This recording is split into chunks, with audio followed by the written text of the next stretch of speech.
And we should be live in approximately 2 seconds. That's what she said. And we are live. Hello everyone that is in the chat and hanging out. How is everyone doing tonight? Hope everyone is doing well. It's us, back again. You know, all three of us. Grim Monolith, Asphera, and myself. This week, I think we're mainly going to be talking about post-PAX East, because there's a lot of stories that Asphera has to tell, and there's a lot of things that happened at PAX East that we want to talk about, and also some War of the Spark spoilers. There's been quite a few interesting things happening in the Magic community with War of the Spark, so I figured that's just where we'd start. So how are you guys doing tonight? I'm doing good. This will be the last stream that is black box. I know. You won't be a black box anymore. It'll be amazing. It'll be amazing. You'll be a white box instead. Yeah. I have acquired a new camera. So yes you have. It'll be interesting. Maybe next week you'll be a pink box or a purple box. Exactly. Who knows? I could go for a little pink box right about now. Oh, pink box. Mara said it's okay. Google Hangout is always backwards. Oh, the notification just went through. We're finally live. Even though we've been live. It's gonna be interesting. So, Asphera, how was your time at PAX East? We will start off with PAX East discussions and how much fun did you have? I had a ton of fun. I was out doing pen trading and checking out exhibitions and making contacts with local companies like Zafty and Wild West Games, doing some shout-outs there. There was a really cool wrestling game called Showdown that's pretty high-paced. I really enjoyed that one a lot. Obviously, got my Discord limited edition PAX East shirt in because, you know, got to represent a little. Yep. What else was there? There's, the exhibitions were up the hall. How are the indie, a lot of indie tabletop stuff there? Oh, there's always a ton of indie devs. Indie Alley was huge this year. There's a couple of new deck builders coming out. There's some inappropriate adult time style games coming out. I mean, it's all over the place. Oh, I bet. There was a few expansions from my favorite game, Master of Wills. Check it out, people. Really freaking good. Is it? Yeah, absolutely amazing game. Anybody ever wants to come by the shop to demo it, I will demo it any day of the week. Yeah, I'll have to check it out. I don't know much about it. So, yeah, I'll have to check it out. Yep. Let's see.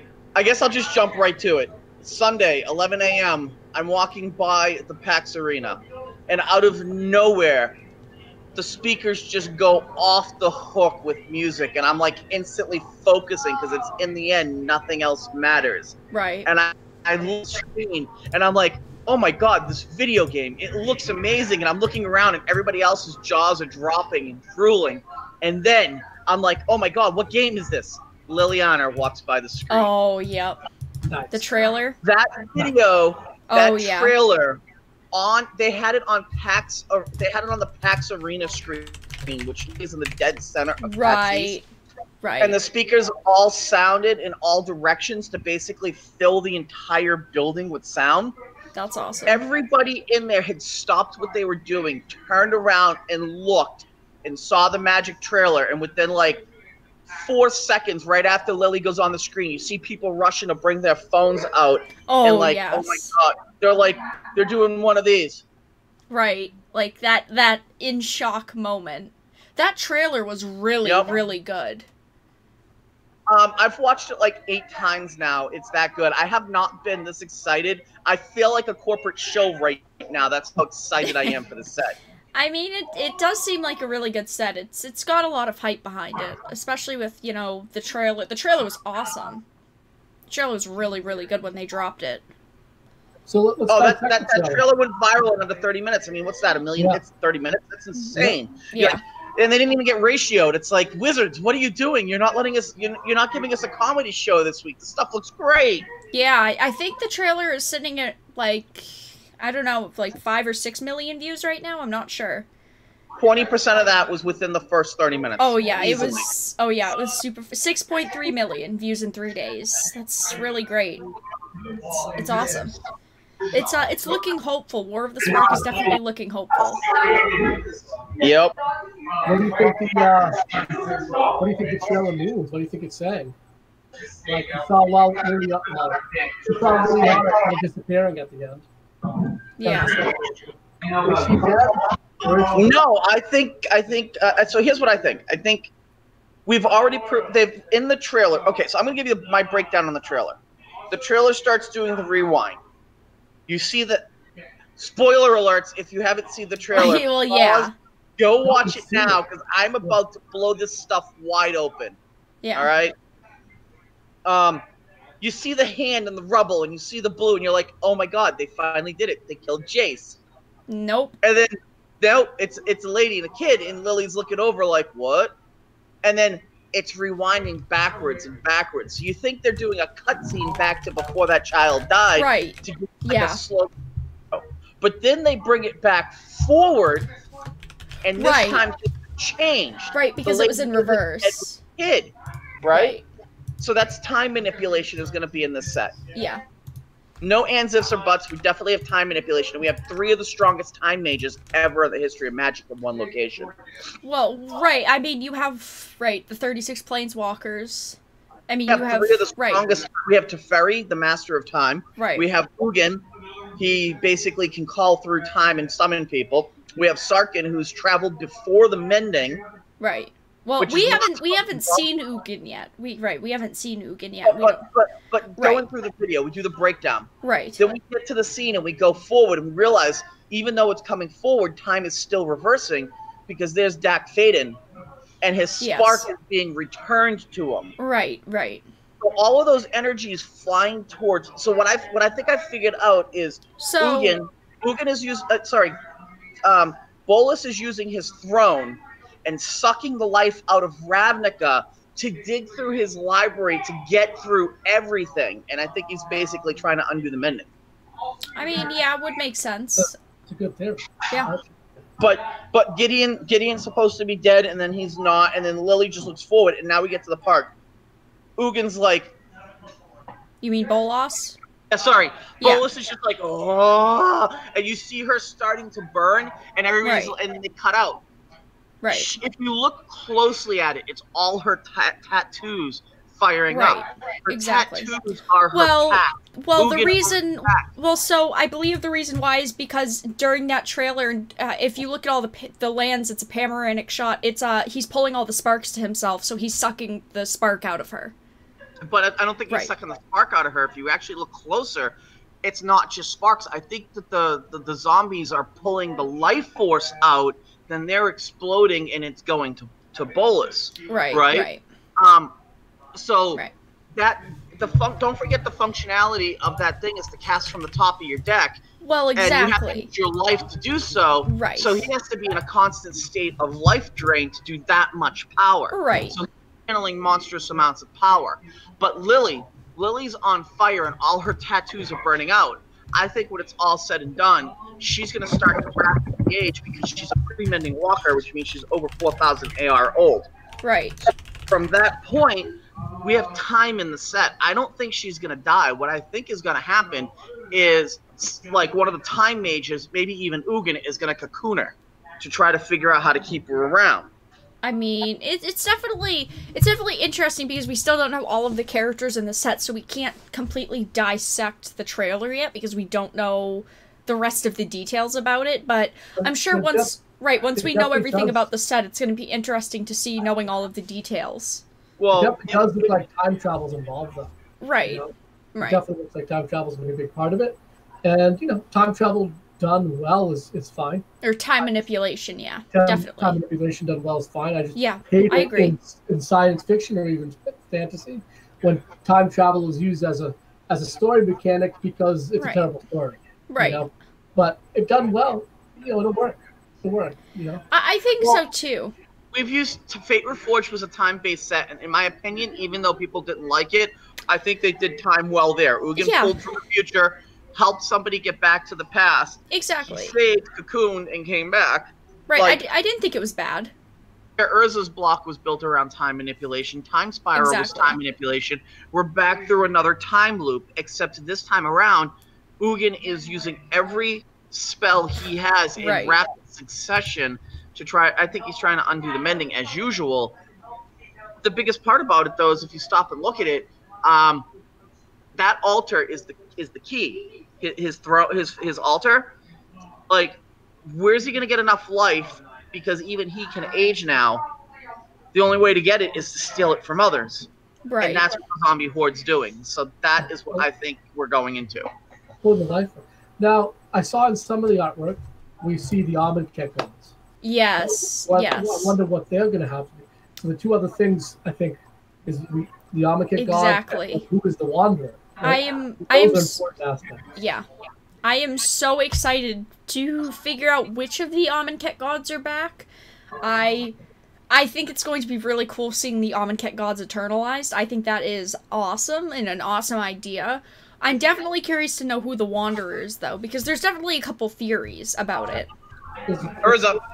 So there is a theory that it's Urza. There is a theories. There are theories, but the main theories are that it's Elspeth, Emrakul, and there's one more. What was the other theory? Well, so the other thing is that looking at the clothing design is that, and the outfit design is that it looks like one of the characters from the Chinese duel decks that they did a couple months ago, and that seems... Yes. It does. So, there's a couple of things that it could be. I personally want to believe that it's Emrakul, because Emrakul, but... that'd be cool. At the end of the last story, Lily found some way of getting Emrakul and trapping her in the moon, almost as if someone else gave it to her.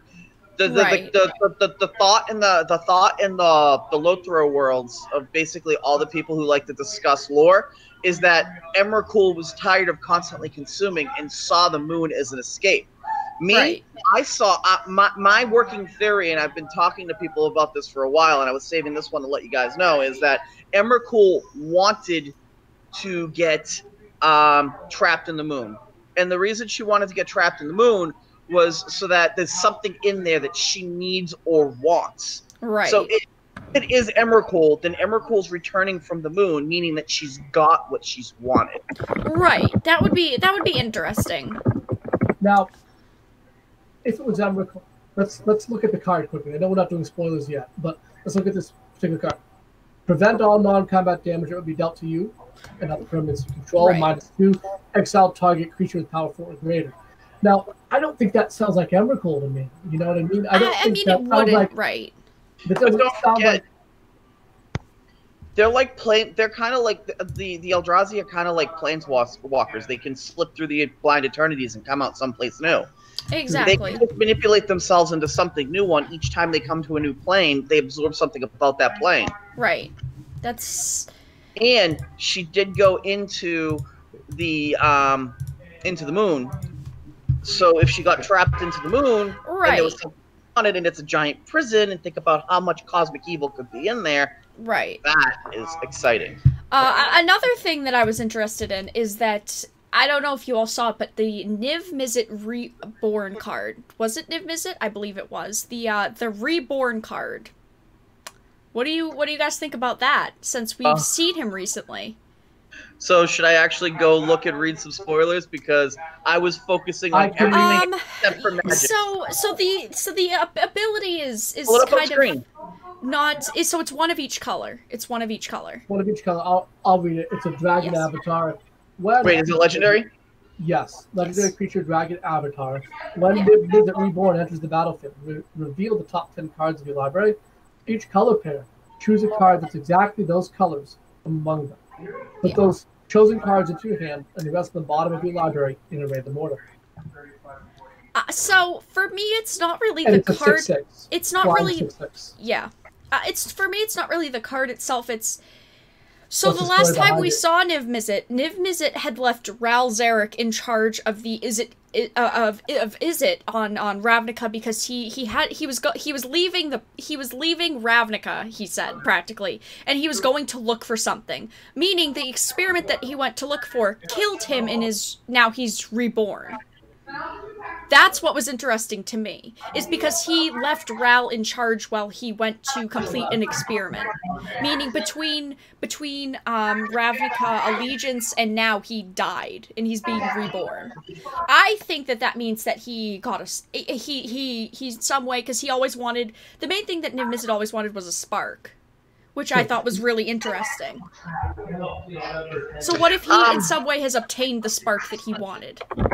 If he obtained a spark, then he would be a planeswalker. And by reading this ability, right, he's not a planeswalker. I think he went out on huh? He's not a planeswalker. Right. He went out on a soul search and came back with the true balance for the colors. Because look at his ability. Right. He's one of each color, and yeah, he's one of each color, and for each color pair that shows up, put those cards. Right. Put the cards into your hand and the rest of the bottom in a random order. He has found balance. Right. I think it's just interesting because he obviously has completed the task that he went, but now he's going to be back, but he's reborn in a sense, and that's really interesting to me. So reborn, so reborn doesn't necessarily have to mean. Well, die. right. He could be like reborn in like a spiritual sense. And that's what I'm taking from his ability. His ability is he's come back all kumbaya, and he's just sitting there, and he's got all the answers to the universe. Right. Well, Niv Mizzet was always someone that wanted to, he always wanted to know everything. He always wanted to have all the knowledge that there is. Well, he was also very, very self-centered. Yes. Because don't forget the original quote on his card when you spun it said Niv Mizzet equals 1. Oh yeah. That's true as well. It's definitely interesting. I think that the card itself isn't great, but I'm excited for the story aspect of it. I disagree with you on that the card is actually better than great, because it's a when it enters the battlefield effect that also includes white in its casting cost, which means that every flicker effect can be played with them. Yeah, I mean, that's fair. That's fair. Flip, flip, that's fair. True. Like, reveal the top 10 cards of your library. Take cards that have color pairs, but you get to only choose one. There's 10 color pairs. So, like, you get to choose up to 10 cards and put them into your hand. And then, like, that card screams dig through time. True. You're not wrong. There's definitely things that it could be very good in. Screams 5-color commander. Yeah. For me, I think more of standard when I think of these cards, but you're right. I mean, it definitely can be utilized elsewhere. A new flicker card in blue. Interesting. Which card? Yep. I don't know. Somebody just mentioned it in chat. I'm going to look for it right now. New flicker. Let me check. More of the spark. I'm not sure what card it is. I'm not sure what card. Augur of Bolas is back, by the way. That was an interesting. And Paradise Druid is back as well. Totally lost. Really? Permanent on top of its own library. That's all. Yeah, I'm only seeing 10 spoilers, man. They're really out of it. Let me just pull up everything. Pull up Mythic Spoiler. Pull up here. I'm on Mythic Spoiler, but for some reason it's giving me the color wheel, and I hate that. Ah, there we go. There we go. I gotcha. Yeah. I think Karn's Bastion is a very interesting card, and Karn himself in the set is really great. Oh, and the common card, what is it? Lezatep Planting? Or Plating? Lezatep Plating, yeah. Buy 1,000 of that card in foil. That card is going to scream Commander all day and all night. Oh, yeah, it's really, really solid. It's really solid. Speaking story-wise, there is a card, Wanderer's Strike. It's a Furious Time Twist. Oh, right. It has the Wanderer's artwork from the Wanderer's Planeswalker artwork. Yeah. It says exile target creature, then proliferate. And it's does have some flavor text on it, but it's not, of course, the Wanderer speaking. Right. Is it sad that I want every single one of these Planeswalkers in pre-release stamped foil? Oh, well, don't forget War of the Spark. Every kit comes with a foil stamp planes. Right. I know. I took in max allocation for this pre-release for us to run the pre-release. Oh yeah, I bet. I bet. Definitely. I do definitely like that, especially where it's a set filled with planeswalkers. I think that it's just really cool. I think we're gonna sell completely out because we can only get 180 for this pre-release. We were cut by 216 kits. Whew. Jeez. It was painful, but you know what? I'm just gonna live with it. That's painful. That's really painful. Yikes. I mean, So that's a jump. That is wow. Yeah. That's fucking they did that. Yeah. Yeah. Have you had any new information about the new WPN program, or have things? The new WPN program is still speculatory as to how it's going to work. Right. It still feels very arbitrary as to who is going to get what. So, for Right. instance, Wizards could just suddenly decide that this store deserves this because they choose to, because they left us the support up arbitrarily. Right. But there's also so you probably heard this here first, but there is some talk in the upper bigwigs of Wizards of the Coast thinking that Magic Arena is going to be good for stores and bring more new players into the local level to learn the paper game. That's what they're feeding out to certain people. Yeah. Not actually what's happening. It's having a reverse suck effect. Is it? Yeah. Oof. Is it? I It mean- is. Yeah, is it? That's my I've heard joke. a lot of people claim, and again, we don't know. You know, I take your word on it that the claims are wrong. Right. There have been a lot of Francis. content creators that have put out videos saying, "Oh yeah, no, Arena's bringing people into stores." Right. And, It's not. I don't know. Like, I take your word on it. That's not. And that's, Right. And that's terrible. a problem, is because they put so much dedication into thinking that it would, but they didn't think about the reverse effect that it could have. Yeah. That's the problem, is they didn't think about that. They didn't consider that. They just I went with will what they say this. thought. What it has done is make casual players show up more and competitive players not. Right. So in a way, that's good, because I'm not going to say that competitive players are bad. What I'm going to say is that Right. what some competitive players bring to the table makes a lot of casual players not want to be there. Exactly. And that's just how it works. I mean, it's better to have in a lot of ways a more casual atmosphere.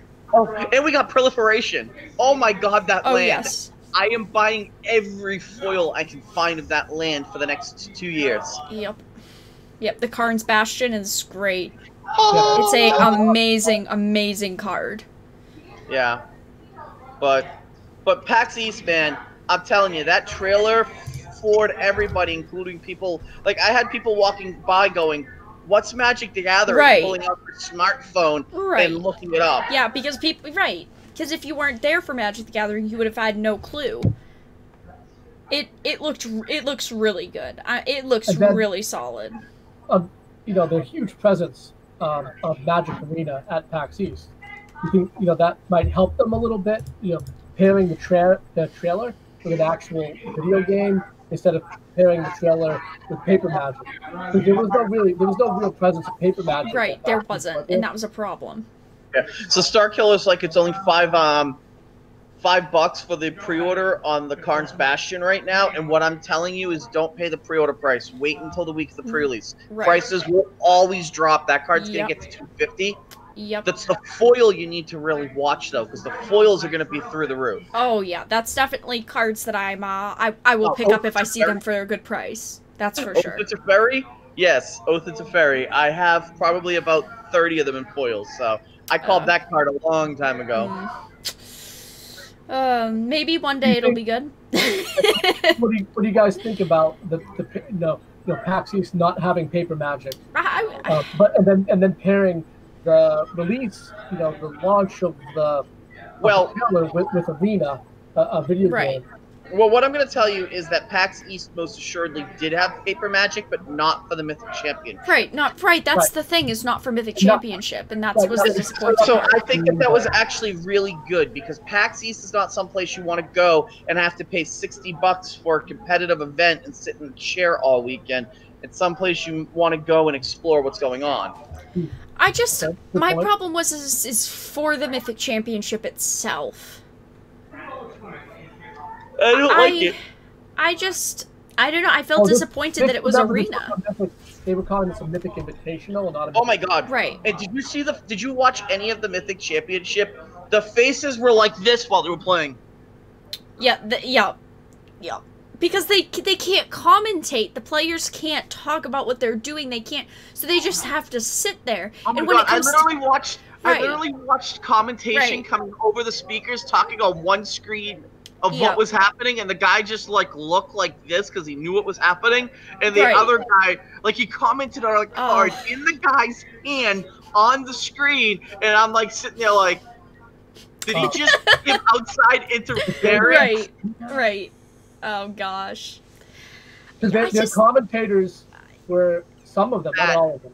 They were bad. There was very interesting choices of who they chose to actually commentate it. So they had, one of the commentators was a professional StarCraft player. Yeah, and one of them was what was that woman's name? I don't remember her name.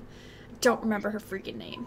Post-apocalypse. But that's the thing. I just felt like it was lacking. I just felt all around it was just lacking. The event was.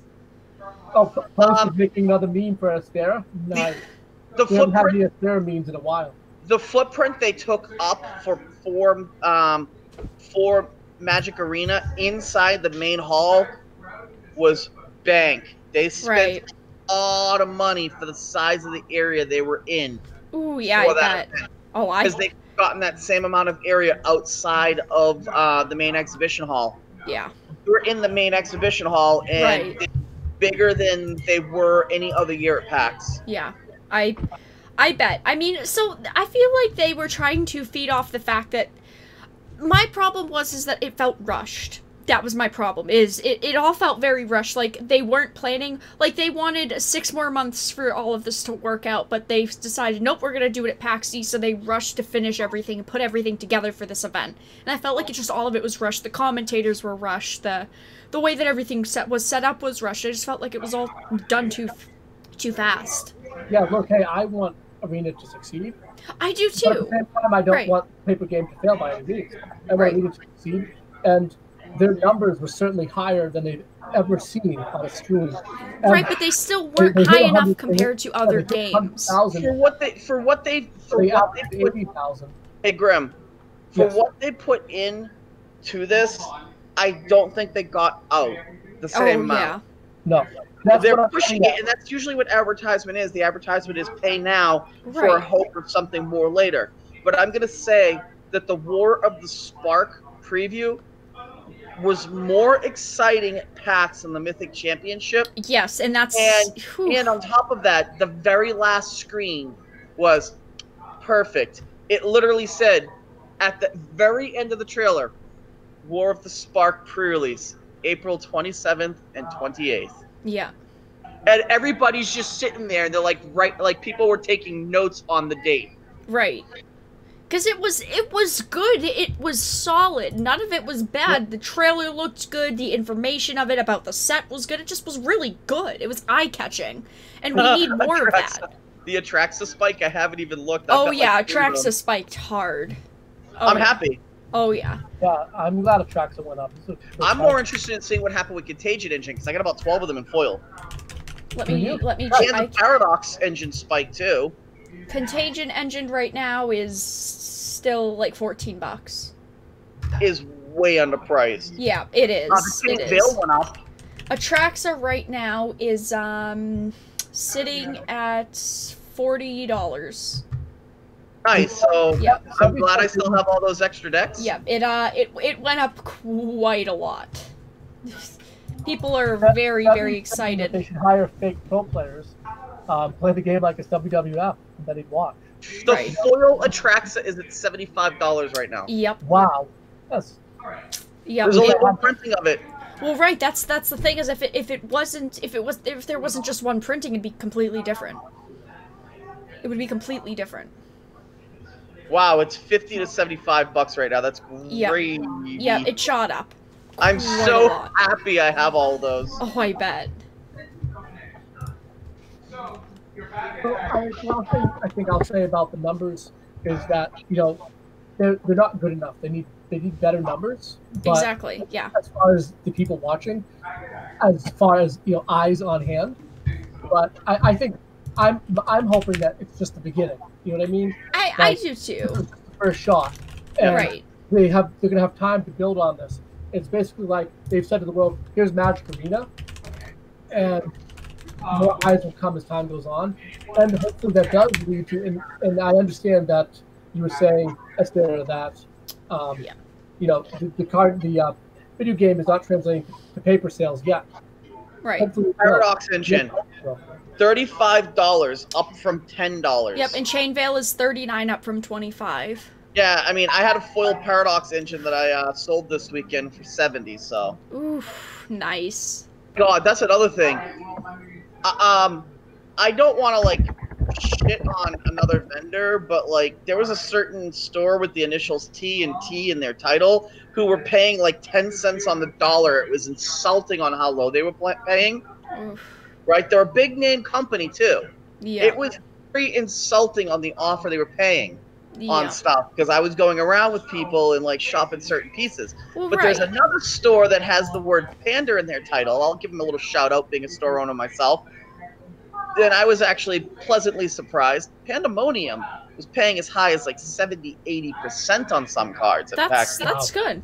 That's good. For those who don't know, Pandemonium is a store.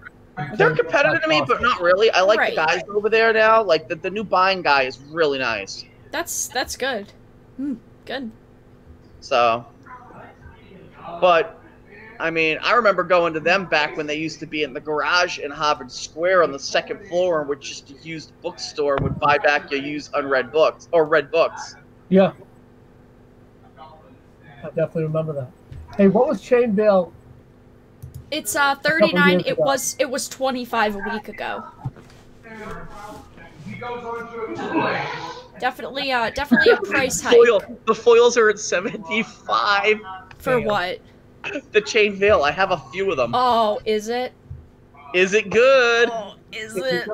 Oh, those are some really large price hikes. I mean, seriously. Anytime you have planeswalkers in this many at once, it's gonna be a huge jump. Right.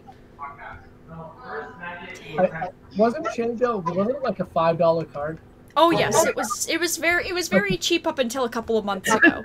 Have you seen the price of Protean staff? It's up 200. It's up 250%. It's at $13 now. Damn. Really? Yep. Contagion Engine's up 20%. Yep. Was it Contagion Engine in one of the event decks? Force of Will's up 5%. Speaking of Force of Will, yeah. I swear to God, people better lay off Therese. That woman is a sweetheart. Yeah, the Therese Nielsen thing is it's definitely a situation. It's visceral. I had commented on it last night in stream because people had asked me. I like her art. I like the things that she creates. No one should be attacked for anything, and I like what she creates. Those are my thoughts on it. What are your thoughts on it, Asfara? Which one? On the Therese Nielsen case? My thoughts are that there are way too many perpetually offended people in this world, and I don't have time for them. I have time for people that have legitimate concerns. That being said, it's stupid. I mean, I've known her since about 99, off and on again at events. The lady is a sweetheart. She's the nicest person. She'd give you the shirt off her back. She'd be starving, and you both be starving, and she will hand you something and say, "Here, enjoy." You know? So all these people that are on there are doing it for outrage clicks. And anytime I see an outrage click article, I immediately block the site in my browser, and I never go back. I'm tired of outrage culture, and I don't want to deal with it anymore. I don't talk a lot about that stuff, but all I have to say is I like, no one, first of all, should be attacked for any of their beliefs, whatever they may be. As long as their beliefs aren't harming anyone. Right, as long as their beliefs are not harming anyone, and right. So basically, my viewpoint is that, look, I can't say I agree with all their politics without getting into politics, but that doesn't matter. It doesn't matter. She shouldn't be silenced. You don't silence people. Right, and I like what she creates. I like her artwork. I like what she does and what she makes, and that to me is why I like her. I don't follow her for politics. I don't follow her for for her life story. I follow her for her creations, and I like her creations. And her politics haven't harmed anyone, right. so let her be. I don't agree with her politics. Right. Let her be. Right. Exactly. That's the way that I feel about it. I like what she's created. That's the way that I feel. As far as showing us his dinner. Sesame orange chicken from product placement, Chablis. But I think that the situation is unfair. I just think that it's just unfair for more drama to happen when there's no reason for it to happen. I'm just going to say it, she over the years has been very vocal about, you know, how she views politics and people that she follows and people that she likes and dislikes, and I don't understand why it's happening now, and she's over the years been very vocal about how she feels about things, so I just think that it's just people trying to find outrage and just a simple situation. Ever since Russiagate was a failure, people are looking for the next change of social outrage. But I think that's enough on politics. I'm just going to say, Therese Nielsen, amazing woman. Yeah. I've met her before. She's a sweetheart, and leave it at that. Yeah. And it's as simple as that. You know, it's as simple as that. You know, politics don't always have to be the main focus of a conversation. If you like what they create, I still support her because I like what she creates. That's. Oh, for those of you out there that like, this is completely a changing topic. You know, hey, I'm shifting goalposts. But if you like Zodiac related stuff, PAX East this year, they did staff pens that were exclusive. The only way to get it was to walk up to a staff member and trade them any pen that you had 1-for-1, limit 2, to any staff member, and they would give you an exclusive staff pen set. And this year they did all 12 Zodiacs, plus they did a very secret gold one that they did not advertise. That was the 4 elementals to make up the entire Zodiac. Right. That's cool.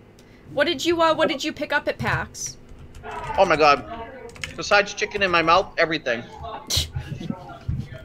I was tempted to go, but I didn't. Say this. I did not get PAX Pox because don't eat con food, you won't get sick, and don't shake hands and you won't get sick at a con. Oh yeah. I picked up this last year's all of the expansions for Star Realms for the last year because I pick them up at PAX directly from White Wizard. Nice. I mean, I have the ability to buy direct, but this is for personal use, and sometimes I get really cool rare promos by going to PAX or other events, so I'll pick them up there. I picked up a boatload of expansions for Master of Wills. I picked up a ton of pens. I went crazy trading. That was my big thing all weekend. Besides seeing the stuff I liked, demoing games, getting in some stuff for the shop, picking up the new Zafty game product line. Like for instance, I think it's Solemnity is the new one. I'd have to double check that. And Toshamro, right? So it's kind of like tic-tac-toe meets rock paper scissors. So it's not really a solved game. Each player's trying to, with their own color, get a tic-tac-toe on the board. Except each card has either a rock, a paper, or scissor logo on it. So if they put down a rock, you can play a paper over them and beat them. And then there was so many cool things. Obviously, Pixel Glory is an amazing pickup. I picked up another copy this year, just because you can never have too many copies of that game floating around. But I mean, my feet. Oh, I picked up about 75 kilometers of running and walking this weekend. That's good. You know, that's not bad. Get a little exercise. At least 10 pounds at PAX East. At least 10 pounds. Was there any new awesome Richard Garfield game like last year? Oh gosh. Oh my god. Was there a Keyforge set too? Oh god. There were no fads there this year. That's good. That's good. Yeah, definitely. Richard Garfield, I love your early works, man. Stop trying to Keyforge. Yeah. Richard Garfield, I love your early works, man, but stop trying to reinvent the wheel. I know, exactly. Cosplay was off the charts this year, actually. Post-Apocalypse Acts. Had I seen any cosplay? Yes. Was it respectable? Absolutely. There was even so much as a family of Pikachus. mother, father, and 2 kids. Right? Like could have been like a. That's cool. That was hilarious. There was a creeper, a witch from Minecraft, which I'm really huge into, obviously. Nice. All the cosplays of the world for the upcoming games and the games that were out this year. Master Chiefs everywhere. There was one person in a full getup. She was in a full getup for Raccoon City Police Department. That's RPD. cool. That's Oh, cool. nice. Yeah, 'cause Resident Evil 2 remake. That was a good Right, because people were really excited for that this year. That was a huge release for the year. There was this really cool, like, there was a lot of, like, old god stuff, Cthulhu stuff. Like, for instance, this is the game my daughter picked up while she was there. This game is hilarious. It's basically you're a bunch of cultists, and you've been put in charge of babysitting little Cthulhu. That's interesting. I'll have to check that out. That sounds like something that I would play. It sounds like something I would be interested in. That's awesome. Yeah, no Richard Garfield this year, you know? No quick buck games. Like I said, there were shame. no real fads there this year. Right. Well, it's good. It's something. You know, No, it's funny. no I had somebody MTG tell me. killers? What's up, Grim? No MTG killers. Supposed MTG killers. Hold on a second. Keyforge's gonna replace. Anyway. Oh, yeah. That's it. All right. It's gonna happen. All right. Totally. It's funny. I had somebody actually ask me about Keyforge at PAX East, and I was like, "Oh, that bad? Oh, yeah." did they? Once they couldn't keep up with Christmas Rush, and they started having like $1,500 decks, everybody laughed and said, "Yeah, Richard, you really want to make this game affordable?" And turned around and walked away. Yeah. Damn. Didn't work. Yeah. So it sounds like PAX East was a good show. It was really good, and actually, I skipped Thursday last year, and I skipped Thursday this year. I will not be skipping Thursday next year. They've actually put a ton of effort into making Thursday worth it, so I'm going all 4 days next year again. Yeah, next year I'll probably end up going all 4 days. We'll probably have everyone from Dark Titan. Yeah. If you want to find me at PAX East, look for the guy. You'll see me wearing it in stream, but look for the guy in the Jester's cap. Basically, I'm wearing my Chris Jericho Y2J hockey jersey. Sounds good. That's my cosplay. I mean, Nice. it's a pretty good cosplay. I mean, it come on. works. That's I your, wear your con gear, right? It's what I wear. It's what I wear to all the gaming cons. I wear my Y2J jersey and I wear my hat. I always wear that hat whenever I go out. I literally today thought it was Tuesday because like I took an extra day off this week. So Right. I left without my headset. No headset on tonight. I didn't bring my hat. I'm like, seriously? Who am I? What is this person doing here? Why is Carl texting in chat? Nobody likes him. I wanted to Kidding. I wanted to talk love you, Carl. about something else that's new. It only happened today, and I haven't asked you guys this yet. How do I approach this? Does Magic the Gathering have a hygiene policy? What? Does Magic the Gathering Wait a does Magic the Gathering have a hygiene policy where if your clothes are dirty and are excessively dirty or bad smelling, you can get penalized? No, they don't. And I'm going to say something. Yu-Gi-Oh does as of today. What? Yes, I'm What? not even kidding. I didn't know this. Yes, they I'm not updated aware. in subsection 1 of hygiene. This is Don't a new forget. section requiring all persons attending a tournament to be clean and wear clean clothing. What does this mean? If you or your clothing is excessively dirty or bad smelling, you can be penalized. But they don't say how. Just Right, you can be penalized. right. How do you, as a current store owner, how do you feel about this policy? Yeah, how do you feel about in that? relation to Magic? Would How you do you institute feel this about in that? your own store? Ooh. I have never. Honestly, I find that if they had to make a policy for it, it had There's to a have been problem. really bad. Yeah. I mean, but that being said, in all of my time of dealing with stuff, smells happen. You eat a bad burrito or you eat a little sushi that went a little south, and You're gonna smell bad someday. You're gonna get penalized. Yeah, it's like, you eat con food, you're getting Yep, penalized. you better be careful what you eat. Oh my god. So speaking of that, I went by a certain booth and the breeze hit me and I got floored, and I wish I'd brought my Vicks Vapor Rub. So trick, if you don't want to smell bad, if you don't want to smell other people smelling bad at a con, Vicks Vapor Rub, you just put literally right here, a little bit. Right there. That's all you do. Right on the little bridge of the nose, right there, right underneath. And you will never smell a horrible smell again while you're at a con. That's true. Negative in chat says send them to the shower realm. I'm sorry, I think this is too funny. I thought that they updated their policy today to say that.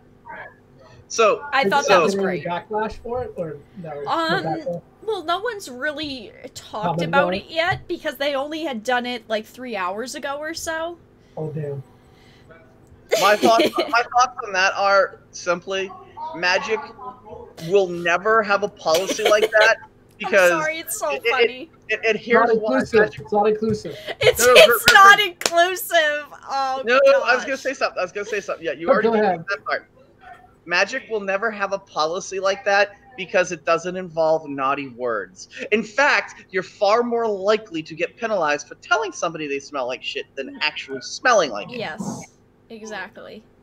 It's I thought that was interesting. You know, if they're making a policy about it, there's obviously some sort of problem in the community, which is pretty funny. There's a few Magic players I know that were perfectly clean whenever you'd meet them, but when you go to a con, they smell horrible and look like they've been wearing the same socks for a week and stuff. And I'd be like, dude, why do you stink so bad? And he's like, oh no, I can't stand it, but you know, it's psychological warfare. When you sit down, I'll take every edge I can get to beat my opponent. Yeah. And I'm like, I didn't think of that. Are you really willing to like put your opponent on nerve by stinking to try to make them make misplays? And he's like, yeah. And I was like, so you're trying to cheat? And he's like, it's not cheating, it's psychological warfare. And I'm like, you're doing something intentionally to gain an advantage in the game. That is the definition of cheating. Yeah. I mean, yeah. It is cheating. I totally agree. Psychological warfare. No, it's cheating warfare. Excuse me. Right. Magic. Oh my god, I'm not even gonna read that. Magic is blank inclusive. Magic is. Yeah. Oh my god! All I can think of right now is what's his face from Family Guy sitting there going like this. Shut the door! You're letting the stank out. Oh, I see it. I see it. I thought that was pretty interesting. I thought that was. Oh, I think it was even better the way you told it. Your cheeks just matched your hair color and saying it. It was great. It was like, oh. Well, this. How about this? Coming from an ex-Yu-Gi-Oh player yourself, yes. Did Yu-Gi-Oh tournaments have a problem? Are they justified? I know it's been some years since you played. I mean, so I suppose it's different for everyone because I guess it depends on your area and how people in your area how important they consider personal hygiene to be. I guess that's kind of like a difference in shops and different places and such. I do understand that, like, at larger tournaments, it could be a problem. People not being people not having proper hygiene. I do see that could be a problem in larger tournaments and such. How can you tell the difference between Ashley and Lance speaking? Lance, my socks will make people drop dead. Yeah, that's definitely Lance. At the same time, Ashley has a different account. Yes, Ashley has a different account. Oh, okay. They also I know we don't really talk about Yu-Gi-Oh a lot, but they made one other change which I thought was pretty interesting because it's even something similar to something that could happen with Magic is that I'll read to you the little part real quick because it's really interesting. Previous tournament policy allows verification of cards in hand for card effects such as Mind Crush. So Mind Crush is declare one card name. If that card is in your opponent's hand, they must discard all copies of it. And now you cannot look through your opponent's hand or deck. So if you play something like that, you have to go on the fact that you hope that your opponent is being truthful.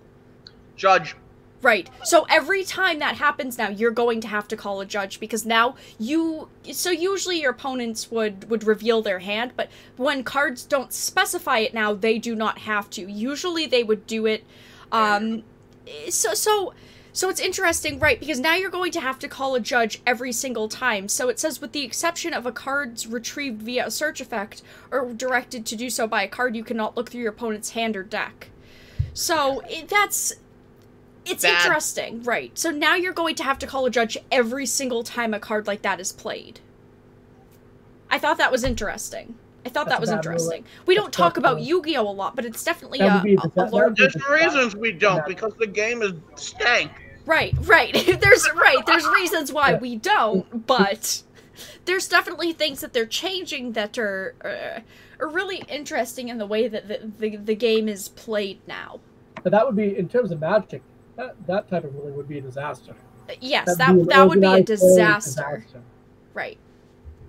I thought that was kind of interesting, and the problem is that which I'll say is, they say specifically you cannot call a judge over to look through your opponent's hand or deck in that situation unless you have a solid reason to believe that your opponent is maybe cheating.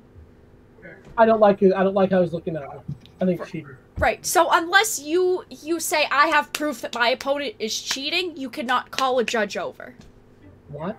Yes. Then they're basically killing competitive play. Right. It says that straight up, with the exception of cards. You cannot call a judge over to look through your opponent's hand or deck either, unless you have a solid reason to believe your opponent may be cheating. That's a huge mistake. Right. So you have to have. So unless you are willing to say my opponent is cheating and you have some sort of proof, you have to fully rely and trust your opponent. And honestly, a lot of the Yu-Gi-Oh players that I have faced, I don't trust. Honestly, I'm just going to be straight up honest. The Magic community and Yu-Gi-Oh community are very different. Cheating? What? You want a valid reason why I think my opponent's cheating? Because they're a cheater. He's playing Yu-Gi-Oh. I mean, that would be my reason. Judge, we're playing Yu-Gi-Oh. Yeah. So someone's cheating. Yeah, that would be. Do you have a valid reason why you think your opponent's cheating? Exactly. Yes, we're playing Yu-Gi-Oh. Yeah, I just they changed that today, and I'm gonna have to look through. What was that, Grim? That's why, I mean, Konami has been known for making bad decisions. Right. When was that? Wait. When was that released? That was released today. Was it released the first? Because that seems like something they would release on the first. No, it was released. Rolled it out the wrong day. No, all of that was changed today, April 3rd, 2019. Like. It wasn't posted on April 2nd at midnight, and they hadn't hit the international. It says right here, yet. April 3rd, so today. It was just released about 4 hours ago at this point. They released it right before the end of day, right before business hours ended, and those are the main changes. But I thought that was very. Interesting. We don't usually talk about Yu-Gi-Oh, but that is huge. They're straight out saying unless you think your opponent is cheating, you cannot call a judge. I mean, they've made other organized play miss calls on Yu-Gi-Oh. Right. So I mean, it's definitely it's not the first time Konami has done something dumb as far as now what happens? What happens? Do they have an outside policy where like in Magic, I can walk by a game, notice something, pause the game, go get a judge, and explain what happened. What happens if somebody's walking by and you name a card and they look up? In Yu-Gi-Oh, you cannot do that. There's no outside interference. You cannot do that. Right. That game's dead. That game is dead in the water. Yu-Gi-Oh, right. Yu-Gi-Oh does not have any outside interference like that. You cannot do that in Yu-Gi-Oh. I don't think the game is dead in the water at the LGS level. At the pro level, it's dead. It's always been dead. Yes. At the pro level, it's dead. Right. They died. It's like all the players that play Duel Links, right? They're not ever going to play pro. They don't care. So that's a They're problem. All people that probably played it when it came out. I'll be right back at WhatsApp. 15 years ago. So Grim, that's actually a problem with Arena. Is a lot of it's kind of the same thing as like people that play Duel Links don't play paper Yu-Gi-Oh, but people that are playing Arena don't actually play paper Magic. That's kind of like a foreshadowing of we knew what was going to happen with Arena in paper. We knew that it wasn't going to happen the way that they wanted it to. So Wizards of the Coast could probably care less. Right. They want it all to be. They don't Right. want to print everything anymore. Right. Wizards of the Coast want everything to be digital, and I mean, Arena's monetized, Right. so it makes Wizards money. So if paper actually died, they'd be like, well, we still have all these other products. Exactly. So what does it matter? Duel Links isn't really monetized the same way. Right.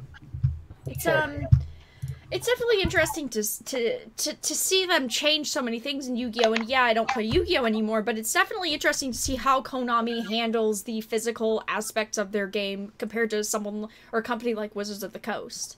Well, it's apples and oranges. It really is, but it's still interesting to see. Or bananas and peaches, depending on how you look at it. I like bananas. Really? Yeah, I like bananas. Hey, I mean, then again, I was a Yu-Gi-Oh! Player for 8 years, so no wonder why I like bananas, you know? Hey, there's a non-counterable non-creature spell card. Yep, there is. Province Veto. Yep. This spell can't be... I still don't think that card is that good. I have a lot of people talking to me about that card, but I mean, it's only good for like a control mirror match, right? Right. Because who cares if you're playing a non-counter deck? Because you're never going to stop your counters. Right, I guess. You don't need a card that can stop a counter. Unless you're playing against players that counter. Right. I understand what you're saying. Just play a fair magic deck like me and drop a bunch of spaghetti monsters. Oh, yeah, I play fair magic. That's fair, all right. That's fair, all right. Guys, I think I'm quitting Magic and I'm gonna go to Yu-Gi-Oh! I'm gonna quit Magic. Oh my god! Expect my video tomorrow. I guess she wants to get sub-botted again. Yeah, apparently. Yeah, freakingly. Thanks, Asphera. I appreciate it. If you talk about Yu-Gi-Oh! Too much, your channel will just explode in subs. Yeah, right? Fake ones, but... apparently. Right. Exactly. So, this set actually technically has 39 planeswalkers. So it's got, right? So it's got the 36 in the set, the buy a box, which is 37, and the 2 planeswalker decks. Right. 39 is a very odd number. It would be funny if they hid one in the set and didn't tell us about it as like a secret card that you could get from PAX. It's definitely, yeah, I'm not sure if what they're, I just feel like, 39 is an odd number. Like it seems kind of awkward. Hey, and it actually has a playable tip alt in it. Mm-hmm. All of those planeswalkers and not one Garruk.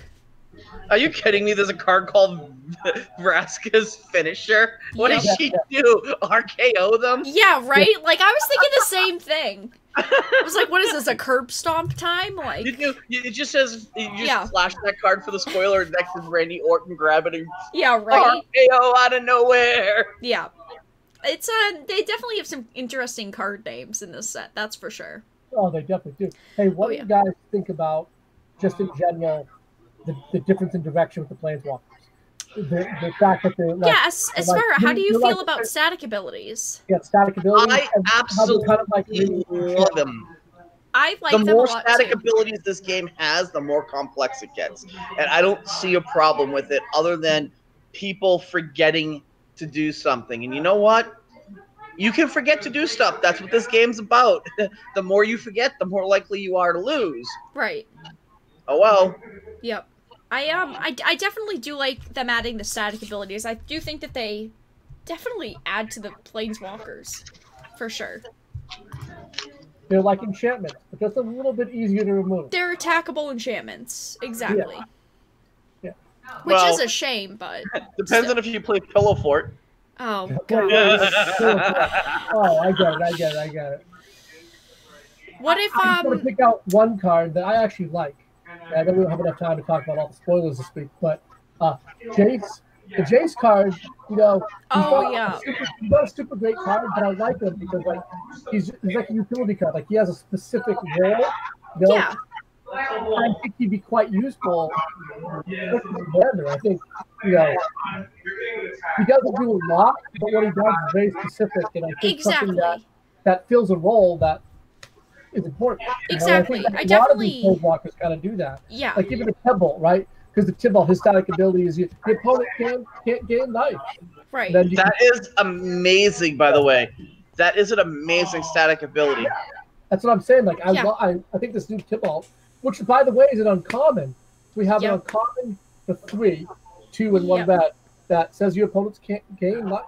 I mean, at least it's not Stigma Lasher. At least he doesn't have the ability to like somehow manage to get to Right. an emblem that does that. Stigma Lasher, the only creature with an emblem. Yeah. I definitely think that there's some static abilities that are a lot better than others, but they're definitely not. There's some that are really great. Like I'm not impressed by Chandra. Yeah, I'm not very impressed by her either, honestly. I feel like she's definitely. Chandra is cool, but you know, it's another Chandra that's just like. Right. I definitely feel like she's one of the most lacking. She does have she does have like an ultimate ability where a lot of them don't. But so Right. like top 7 cards of your library, you will play them. You may play them this turn. Yeah. I mean, you need the mana to play them. It's not like you can just. Yeah. Yeah. That Teferi.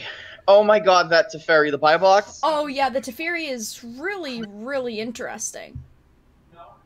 I'm like, you know, I'm a fan of Teferi. He's never done anything wrong. God, do we have to talk? God, Sparrow. Come on.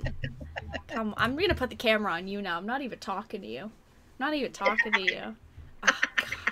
I feel like every time we see him, he's so good. It's like, why can't there be another Planeswalker that's always consistently as good as him? Seriously. He's amazing. I didn't say that. What didn't you say?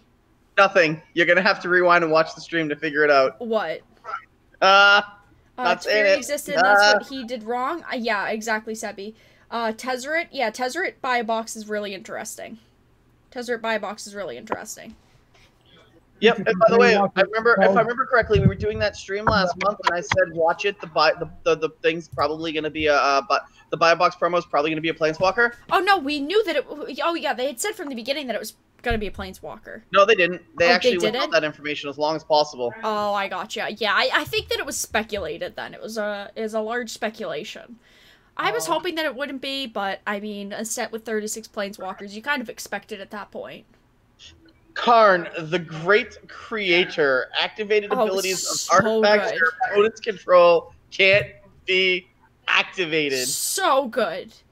Ooh, Oh my god, I'm surprised Nails Airs didn't perk up over there over that such one. a good card. I think Fuck. he's already pre-ordering It's so pretty good. high. I'll check. He's only a rare. Yeah, he's a rare. He's not. Well, It's a joke. It's a joke. All the Planeswalkers are going to be roughly the same frequency. Well, right, because the mythics are Liliana, Gideon, and Bolas. Right, which means that they'll appear 1 per box Right. on average. Right.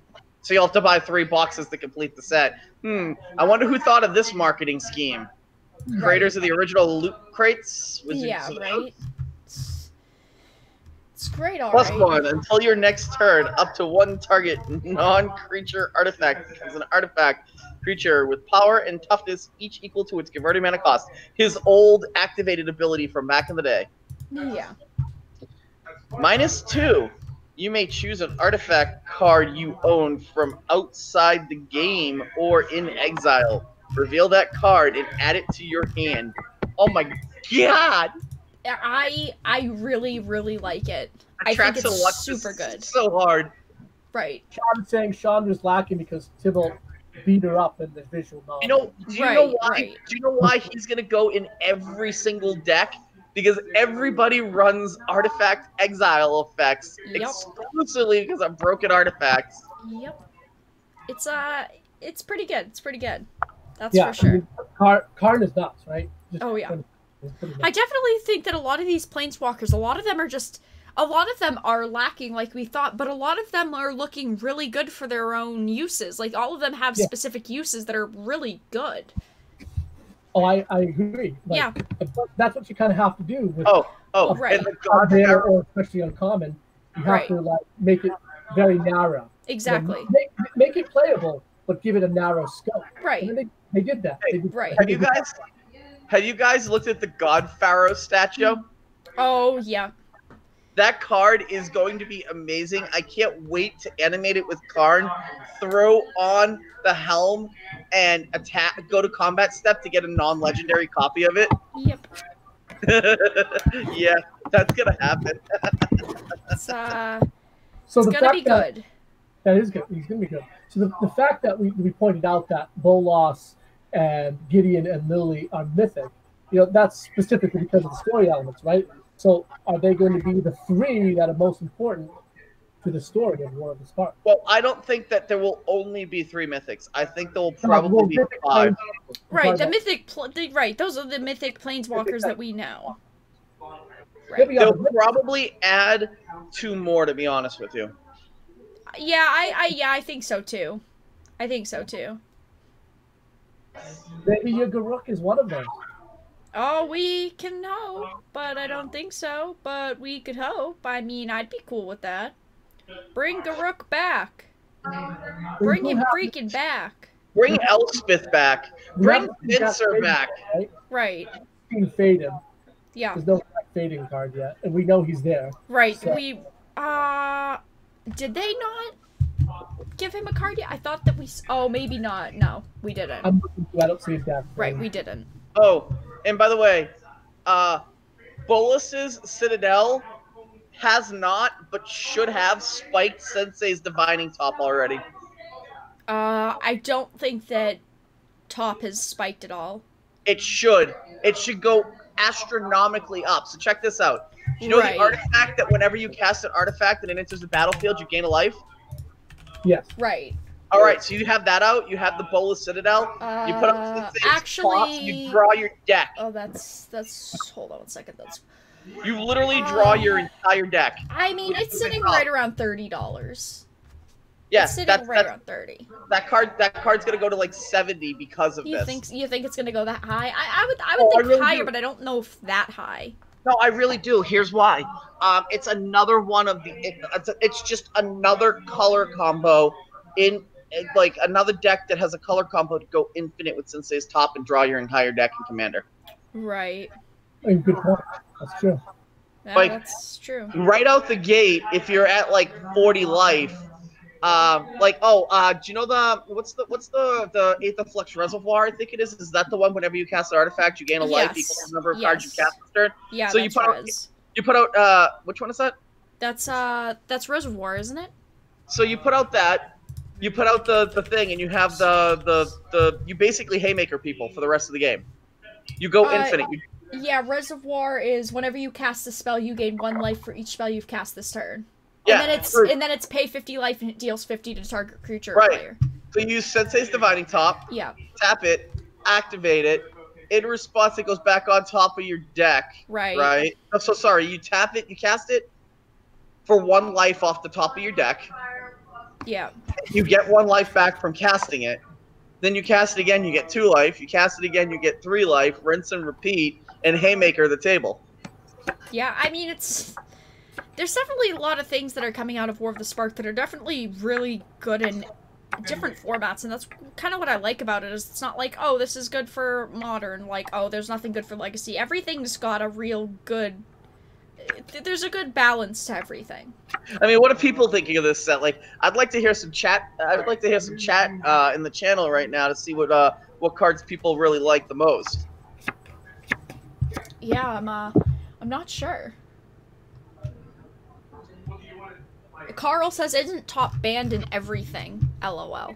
Well, Not Commander. Right. Commander. It's not banned in everything. Almost everything, but not everything. It's not as bad as Deathrite Shaman. Yeah. Ooh, I felt that burn. Almost made it through a stream again. Ooh. Yep. Cinder says Arc Bow. Yeah, Arc Bow is really good. Post says the Wanderer will be so good against ranged players, and then Sebi says the Wanderer isn't a good card, to be frank.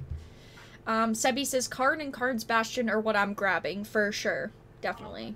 I'm definitely gonna be picking some of those up, too. For sure. Yeah, that card. Where's the Wanderer? The Wanderer is, the Emrakul one. Is it printed? I'll find it for you and I'll read it.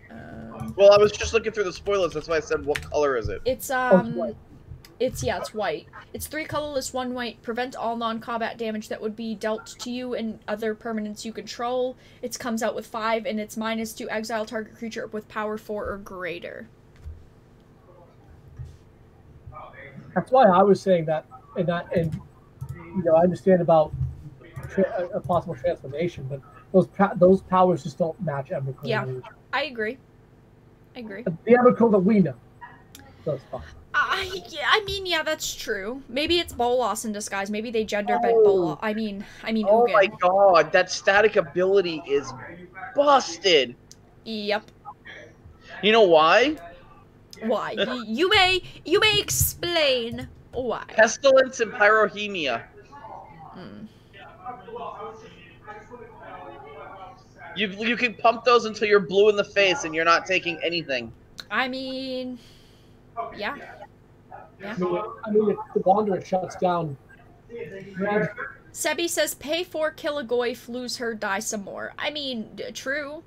I mean, true. You're not going to pay 4 mana, or you're not going to pay 4 mana in Modern for this card. Actually, no, I could see it because it says, prevent all non-combat damage that would be dealt to you and planeswalkers you control. Even if they swing all and hit it and you still take no damage and she dies. Right. It's actually not just planeswalkers. I could see that being played in, I could definitely see that being played in Modern. Yeah. Yeah, that's...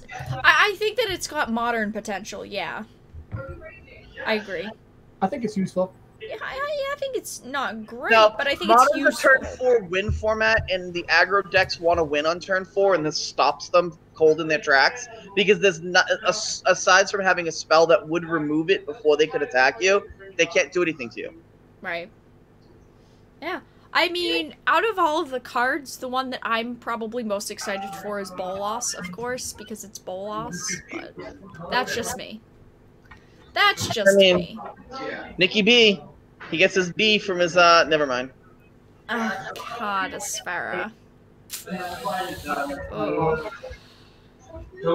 But yeah, I mean, the spoilers have been interesting. I don't know if this set is at a point where I'm super excited for it, but I definitely think that there's a lot of hype, especially with the cards. I think some of the cards are really great. Is there anything else that you guys wanted to chat about tonight? I'm not sure. Yeah, Bomber has no legs. Yep, I mean, besides that, of course. Anything else that you wanted to chat about tonight, Grim? Yeah, seriously. What are the chances of Deathrite Shaman getting unbanned in Legacy? And 0%. -0%, how about that? I don't think they're going to unban it. They're not going to, come on. Come on. What about you, Grim? What are you thinking? People in chat? It's other planeswalkers you control. So yes, Post, we did say that. We said Yeah. it's not planeswalkers. Yeah. It's permanent. The Wanderer is a sideboard card at best. Yeah. I mean, Yeah, I think there's a place in Modern, like Yeah. everyone was saying, but I don't think it's the greatest card. Right, I don't think it's the There's a greatest use card. for it somewhere. Right. I think Carl's a little mad. Maybe. Will they unban Deathrite Shaman? Probably not. I see no reason for them to. It's not like something else. It's not like something else has entered the format to balance it. Right, it's too recent of a ban. Well, if we get Force of Will in Modern Horizons, we can have Deathrite Shaman back in Modern. Right. There's a chance. There's a chance. No, seriously, it comes down to having the right cards in place. Right. But I think that's all that we... Adding an easier avenue to counter something, another avenue to counter something in Modern. Maybe a reason to bring certain cards back. Right. Possibly, but Legacy, there's nothing hitting Legacy. It isn't already there. Right.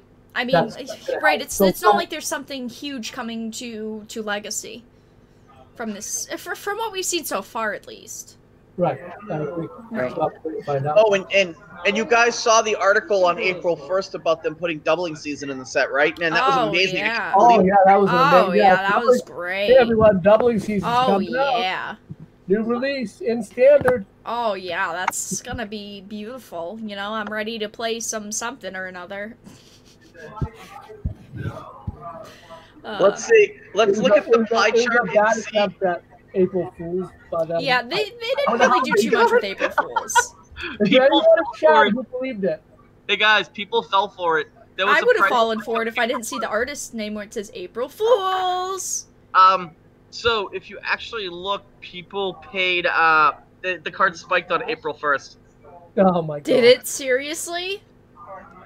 What a Kind troll. of. Oh my gosh. What a All right. freaking joke. That's great. But yeah, I don't think there's anything else that we really have to talk about tonight, is there, you guys? I think That's it for me, though. yeah, I think that's it for me. Anything from you, Farah? Yeah, come on out to Command Zone Games on April 27th and 28th for the pre-release if you are in the Massachusetts area. There We we will go. be doing a lot of fun stuff, and I'm trying to convince Vara to do some cutscenes and stuff and put together a special episode for you guys. Yeah. Oh, but yeah, I think that's all that we really have to talk about today, you guys. Thank you guys so much for hanging out for this episode of Titan's Table. I appreciate it. Of course, we'll probably do the next Titan's Table in 2 weeks, probably, most likely. I'll Maybe we'll see. what? I don't know. We'll see because this. Right. Well, right. I'll let you guys know in Discord when we know and such. But yeah, thank you guys so much for hanging out the past couple of hours. I appreciate it. I will be in Discord if you guys want to chat for the rest of the night in Discord. We all will be. But yeah, thank you guys. Thank you, Grim, and thank you, Asfara, for hanging out. I appreciate it. As always, a pleasure, and maybe next time I'll remember my headset. Maybe next time you will. Who knows? But alright, guys, thank you so much for hanging out, and I will talk to you guys in Discord in just a little bit.